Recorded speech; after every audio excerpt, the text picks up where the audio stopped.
warahmatullahi wabarakatuh. Alhamdulillahilladzi anzala ala abdihil kitaba wa lam yaj'al lahu 'iwaja qayyima. Allahumma shalli wa sallim wa barik ala nabiyyina Muhammadin wa ala alihi wa sahbihi ajma'in. Rabbi shrah li sadri wa yassir li amri wahlul 'uqdatam min lisani yafqahu qawli wa ba'du. Bapak-bapak, ibu-ibu, jamaah salat subuh, jamaah ta'lim Masjid Al-Muharram Kompleks Setnek RI Cidodol Baru, Kebayoran Lama, yang Allah muliakan insyaallah. Alhamdulillah, kita bersyukur kepada Allah yang telah membangunkan kita, hidupkan kita dari mati kita sementara. Mudah-mudahan bangunnya kita mengingatkan kita akan kelak suatu saat kita pun akan dibangunkan dari alam kubur kita, yaitu untuk menerima catatan amal kita.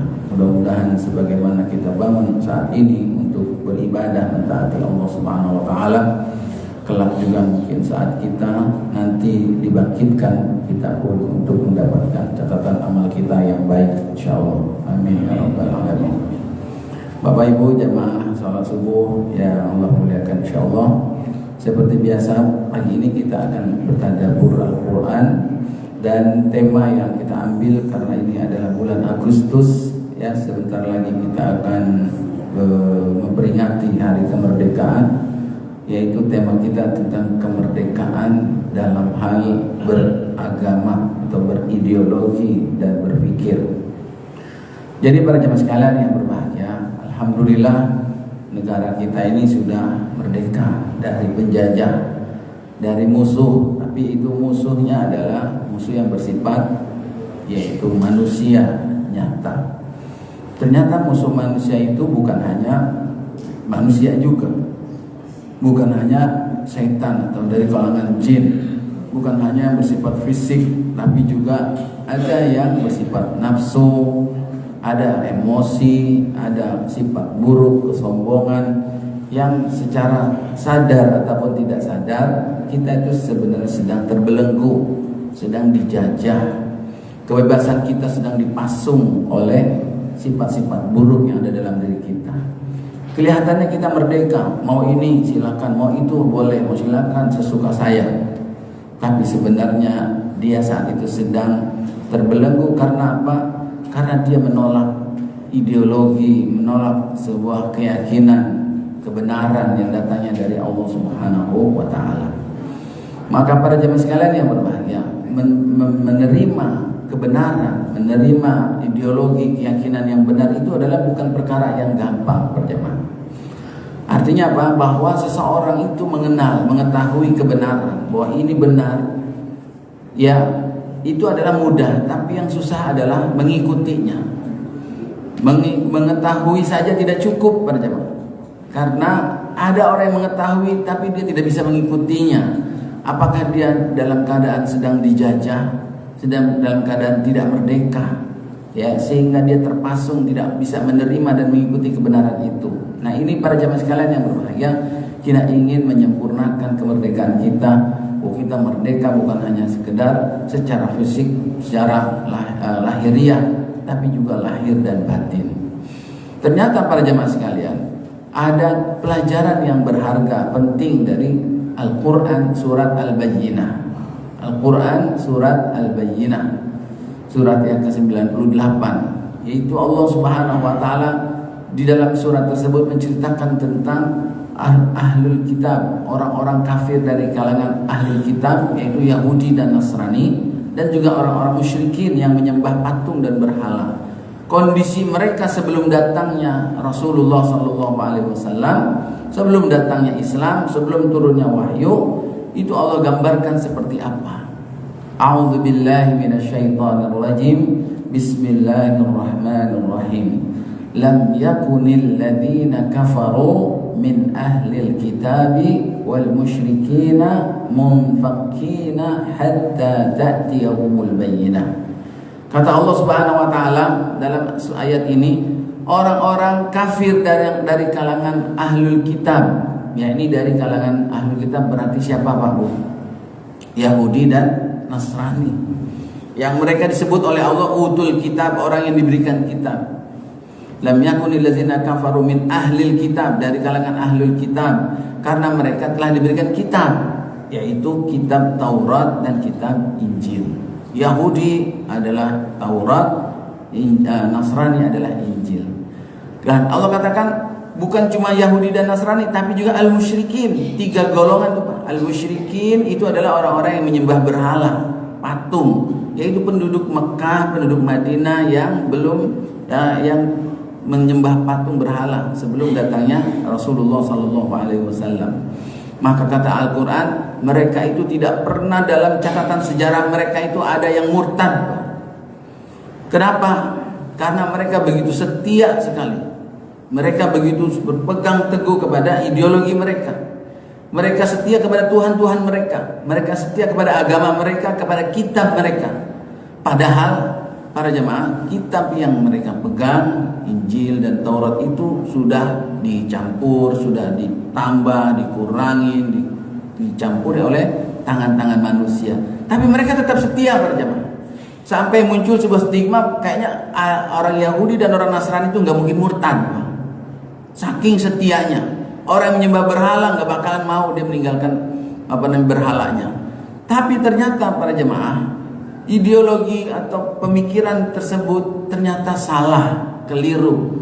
Karena faktanya akhirnya ada di antara mereka orang-orang ahlul kitab yang mereka itu murtad, yaitu meninggalkan agama mereka dan mereka masuk Islam dan percaya kepada Al-Quran.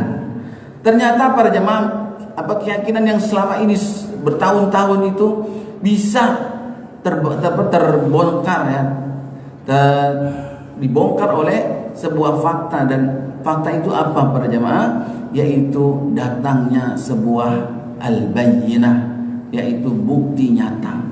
Akhirnya mereka munfakin. Munfakin itu artinya meninggalkan para jemaah. Munfakina itu meninggalkannya adalah kalau dalam bahasa Arab para jemaah, kalau kita misahin sesuatu yang lekat, ya kita misahinnya gimana Pak? Munfakin itu meninggalkan, memisahkan sesuatu yang nempel, lengket, kayak gitu. Kenapa dikatakan pakai kalimat munfakin? Karena mereka begitu berpegang teguh terhadap agama mereka. Dan orang kalau sudah berpegang teguh kepada keyakinannya, itu susah Pak untuk dipisahkan. Nah ini bahwasanya sesuatu yang dia yakini untuk dia berpindah kepada keyakinan lain itu susah. Apalagi kalau seandainya sesuatu itu sudah menjadi tradisi, sudah menjadi kebiasaan para jemaah. Bahkan dibentuk oleh lingkungan. Orang untuk pindah itu untuk berubah, meninggalkan, padahal itu salah, padahal itu keliru, itu susahnya bukan main. Sehingga membutuhkan sesuatu yang bisa mendobrak keyakinan mereka. Dan akhirnya mereka berpikir, saya selama ini salah. Saya akhirnya meninggalkan keyakinan tersebut dan beralih kepada keyakinan yang baru. Ternyata manusia butuh yang namanya al-bayyinah, yaitu bukti nyata. Siapa bukti nyatanya dalam ayat tersebut para jamaah?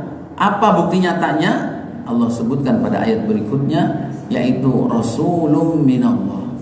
Bukti nyata itu adalah datangnya, hadirnya seorang Rasul, utusan Allah Subhanahu wa Ta'ala, yatlu suhufan mutahharah. Di mana Rasul itu buktinya dia adalah seorang Rasul yang benar adalah karena dia mampu membacakan isi kitab-kitab mereka.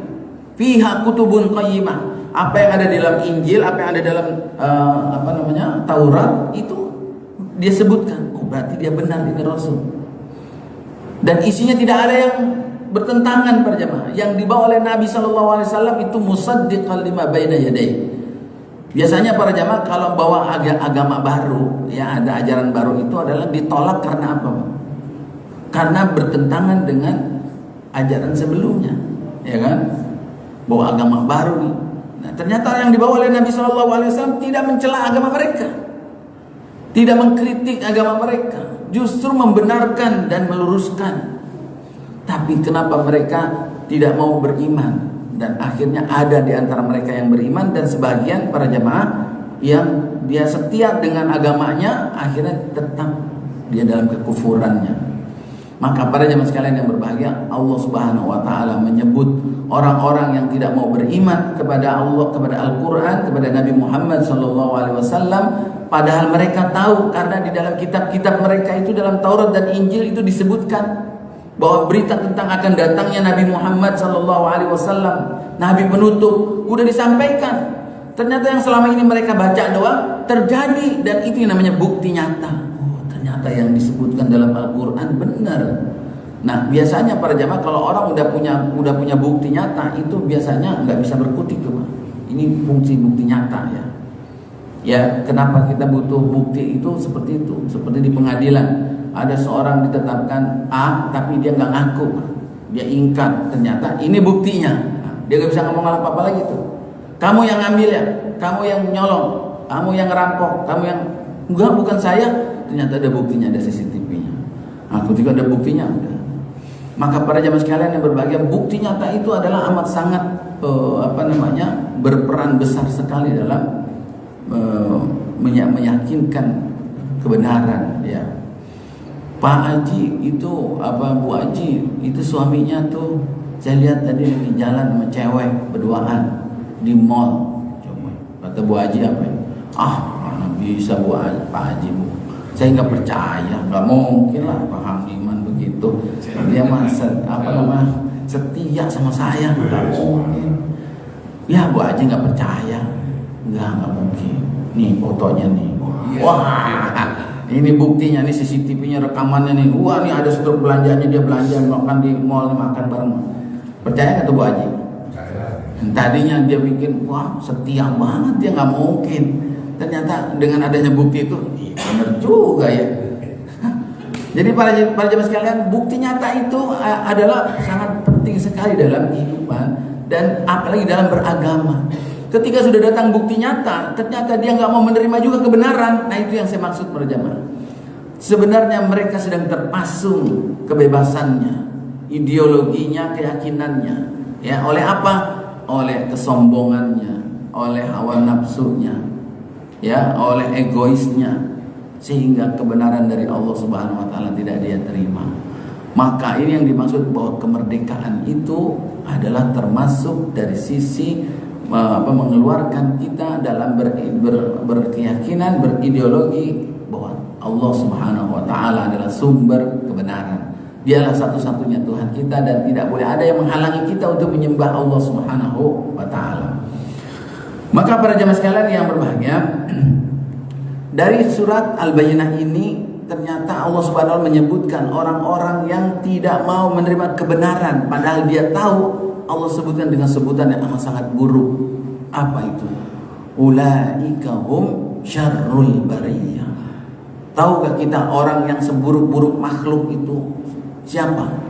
Seburuk-buruk makhluk ternyata bukan orang yang wajahnya paling jelek. Seburuk-buruk makhluk adalah ternyata Allah sebutkan dalam surat ini adalah orang yang mengetahui kebenaran tapi dia tidak mau mengikutinya. Orang yang mengetahui kebenaran tapi dia tetap memilih kesalahan, ya, kebatilan, maka itulah syarrul bariyah. Ternyata para jamaah sekalian yang berbahagia, suatu kejahatan, satu kesalahan, satu dosa itu sama tidak antara yang melakukannya itu tahu dengan orang yang melakukan itu tidak tahu. Berbeda dosanya. Dosanya akan lebih besar kalau orang itu tahu tapi dia pura-pura nggak tahu. Apalagi dalam hal ini para jamaah, yang lebih parahnya adalah ketika bukti nyata sudah ada. Bahkan lebih parah dari itu, bukti nyata sudah ada malah dihilangkan bukti nyatanya. Bukti nyatanya seharusnya itu memberikan kebenaran, dan kebenarannya diikuti harusnya, malah dihancurkan kebenarannya, dihilangkan, dibakar dan lain sebagainya. Padahal itu adalah bukti bahwa para jamaah sekalian ini udah bayar dan keluar dari minimarket, itu buktinya apa? Nih bawa tentengan dari minimarket, udah bayar belum? Udah, mana buktinya? Struknya. Bapak ini sudah sarjana, ya, mana buktinya? Apa buktinya? Ada. Kok pada senyum Pak? Ada fotonya, ada ijazahnya, itu bisa dilihat. Itu buktinya para jamaah. Jadi para jamaah baru udah ada buktinya baru kita oh ya benar. Nah, kalau orang itu malah mengikuti kesalahan, itulah Allah sebut syarrul bariyah, seburuk-buruk makhluk. Dan kebalikannya, para jamaah sekalian, Allah Subhanahu wa taala mengapresiasi bagi orang yang sebelumnya sudah punya keyakinan ideologi yang kuat sekali terhadap sesuatu. Ya, ternyata dia mau meninggalkannya dan beralih kepada kebenaran. Ya, kadang-kadang para jamaah kita tahu itu adalah salah, tapi karena kita ditekan oleh lingkungan, ditekan oleh kebiasaan, ditekan oleh keadaan, akhirnya seolah-olah kesalahan itu jadi benar. Seolah-olah benar itu, kebenaran itu jadi salah. Gara-gara apa? Dia yakin udah begini dari dulunya. Dari turun temurun memang begini, tapi itu salah. Ini buktinya, ini buktinya. Bukti persetan dengan bukti. Ternyata para jamaah sekalian yang berbahagia, kalau orang bisa meninggalkan itu semua dan dia beralih kepada kebenaran, maka Allah sebut dengan ulaika hum khairul bariyah. Dia adalah sebaik-baik makhluk. Kenapa? Itulah yang mengikuti kebenaran. Maka sebenarnya para jamaah, kebenaran itu datang di tengah-tengah kita. Itu bukan cuma sekedar petunjuk buat kita. Oh ini yang benar, ini yang salah. Tapi sebenarnya itu juga berfungsi sebagai ujian buat kita. Bisa nggak kita itu menjalankannya atau tidak? Ini berkonsekuensi berat. Kalau kita menerimanya, maka Allah Subhanahu wa taala, maka kita akan diapresiasi, kita lah menjadi sebaik-baik makhluk. Tapi kalau kita menolaknya, maka ingat, takutlah kita kepada ancaman, kata Allah Subhanahu wa taala, ulaika hum syarrul bariyah, seburuk-buruk makhluk.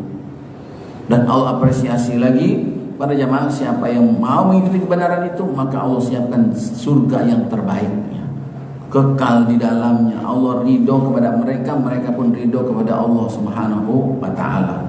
Jadi para jamaah sekalian, penting untuk hari ini kita memikirkan makna kebenaran, ya, makna kemerdekaan itu dari segi berideologi, ya, berkeyakinan dan berpikir. Maka para jamaah sekalian yang Allah muliakan, ada seorang sahabat yang diceritakan terkait dengan surat Al-Bayyinah ini para jamaah. Yaitu seorang sahabat yang bernama Ubay bin Ka'ab, diapresiasi oleh Allah Subhanahu wa taala karena ketaatannya, karena kedekatannya dengan Al-Quran, karena kepatuhannya menerima kebenaran. Maka Allah Subhanahu wa taala berkata kepada Nabi Muhammad SAW untuk membacakan surat Al-Bayyinah ini kepada sahabat Ubay bin Ka'ab.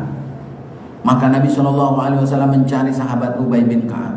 Mana sahabat Ubay bin Ka'ab? Dicari, begitu ketemu, ya Ubay, wahai Ubay, kata Rasulullah SAW, sesungguhnya aku diperintahkan oleh Allah Subhanahu wa taala untuk membacakan surat Al-Bayyinah kepadamu.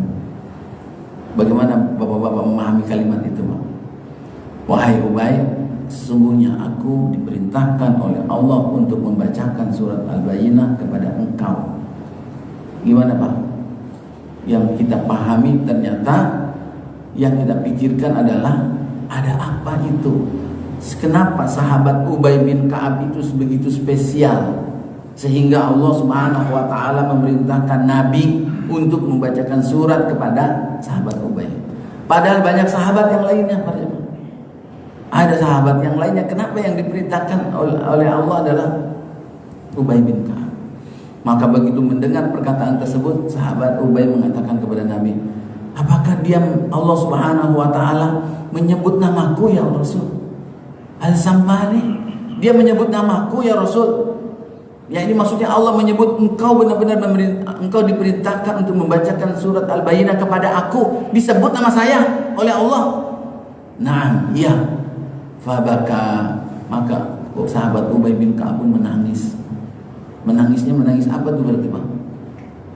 Menangis nyesel, menangis sedih, atau menangis bahagia? Menangis terharu. Ya Allah, dia menangis bahwa namanya diperintah, Allah memerintahkan itu sebuah perintah. Maka dia menangis karena terharu. Apa yang menjadikan beliau begitu diapresiasi oleh Allah Subhanahu wa taala, dimuliakan sampai disuruh membacakan surat? Coba kalau itu nama itu adalah nama kita. Seandainya Nabi kan udah meninggal ya. Ya wahai Pak Haniman, waduh, saya diperintahkan baca. Pak Presiden Prabowo memerintahkan. Prabowo nyebut nama saya katanya. Padahal saya nggak kenal sama dia, nggak pernah ketemu, tapi ternyata dia menyebut nama kita. Ada apa ini? Karena apa? Karena apresiasinya adalah menerima kebenaran Al-Quran.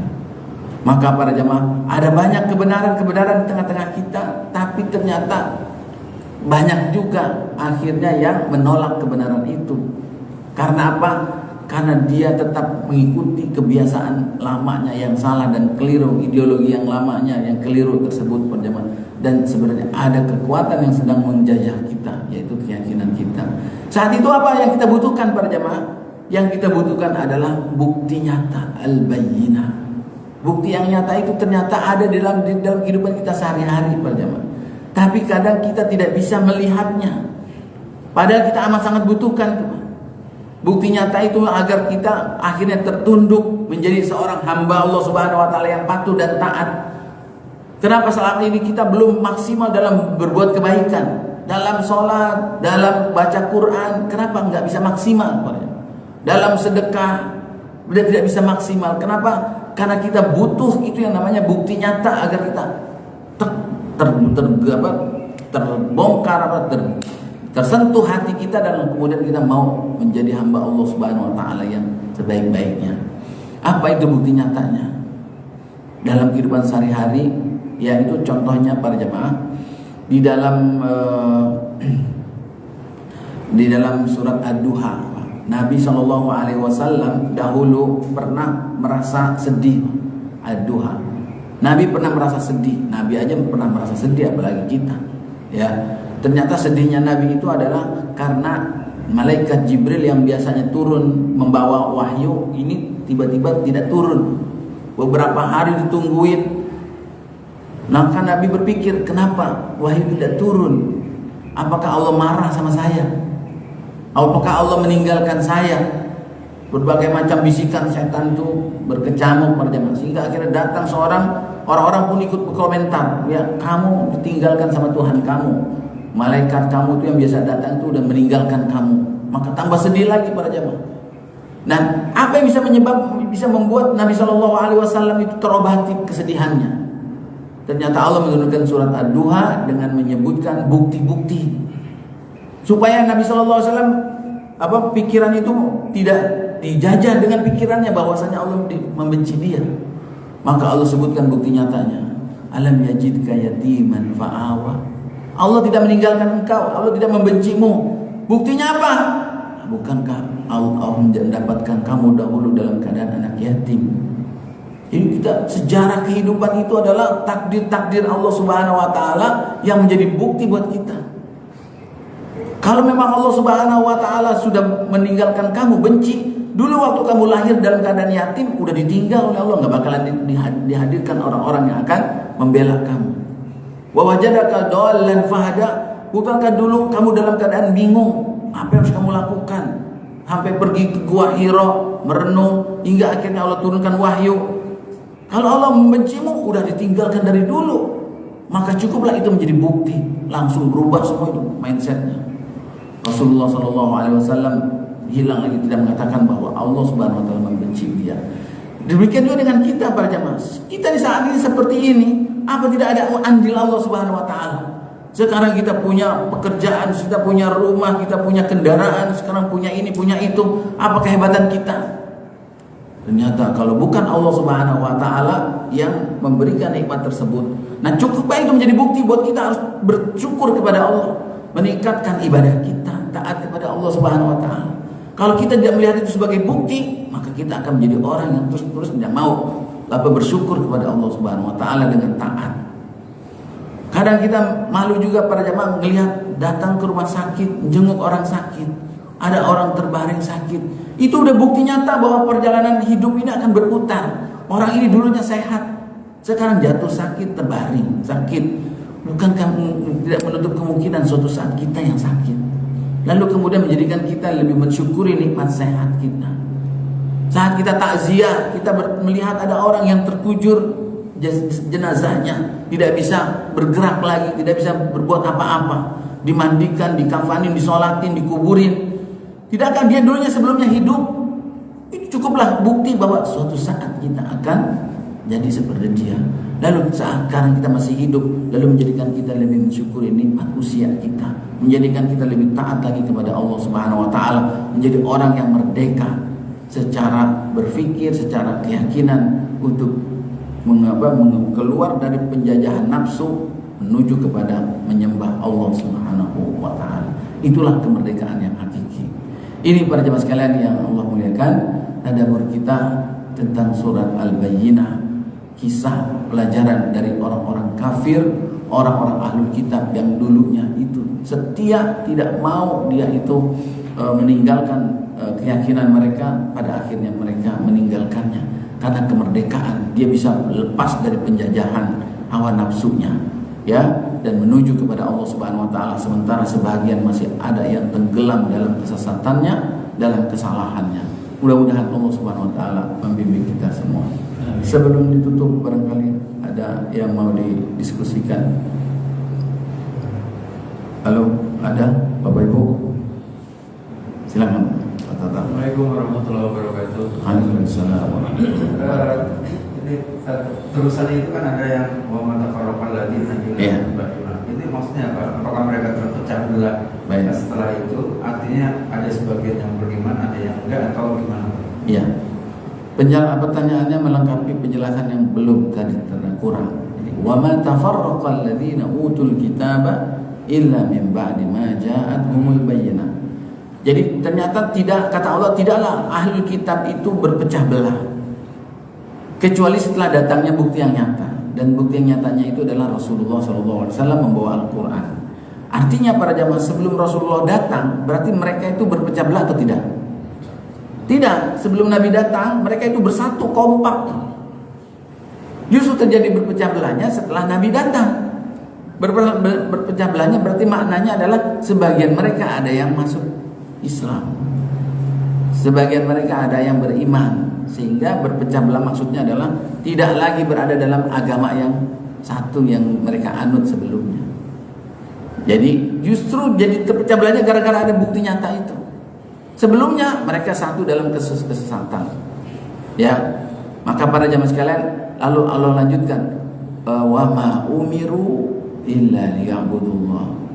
Ini menjadi sebab para jamaah kenapa mereka tidak mau meninggalkan Tuhan-Tuhan mereka, ya, keyakinan-keyakinan mereka, lalu masuk menerima iman kepada Allah, kepada Nabi Muhammad dan Al-Quran. Apa sebabnya? Ternyata sebabnya adalah karena mereka sebelumnya menyembah Allah dalam keadaan tidak ikhlas. Kalaulah mereka ikhlas, kata Allah, sebenarnya mereka tidak diperintahkan untuk beribadah, yaitu beribadah kepada Allah Subhanahu wa taala, agama yang mereka anut sebelumnya, yaitu berdasarkan petunjuk Taurat dan Injil. Melainkan mereka harusnya beribadah itu ikhlas karena Allah. Ya, mendirikan sholat, membayar zakat. Tapi ternyata kalau mereka ikhlas, nah datang Nabi yang ngajakin menyembah Allah juga. Kalau mereka ikhlas, mesti mereka mau dong, gitu. Qul ya ahlal kitab ta'alu ila kalimatin sawa'in bainana wa bainakum. Sebenarnya apa yang menjadikan beda antara keyakinan kami dengan kalian? Kalau kalian mengaku menyembah Allah, Nabi Muhammad juga mengajak untuk menyembah Allah. Kalau kalian benar ikhlas ingin menyembah Allah, seharusnya mau. Tapi karena tidak ikhlas sebenarnya, ternyata tidak ikhlas dalam beribadah itu berbahaya, yang menjadikan seseorang itu akhirnya fanatik, ya, selain fanatik itu, ya fanatik buta akhirnya, melihat menolak kebenaran karena fanatik, karena tidak ikhlas. Kalau dia ikhlas, kalau itu datangnya dari Allah Subhanahu wa taala, kenapa tidak diterima? Kalau itu ada dalilnya dalam Al-Quran, maksudnya bisa, hati itu bisa menerima. Jadi para jamaah sekalian yang berbahagia, itu tambahan keterangan penjelasan pada ayat berikutnya. Wallahu a'lam bishawab. Demikian para jamaah sekalian yang Allah muliakan, insyaallah mudah-mudahan memberikan tambahan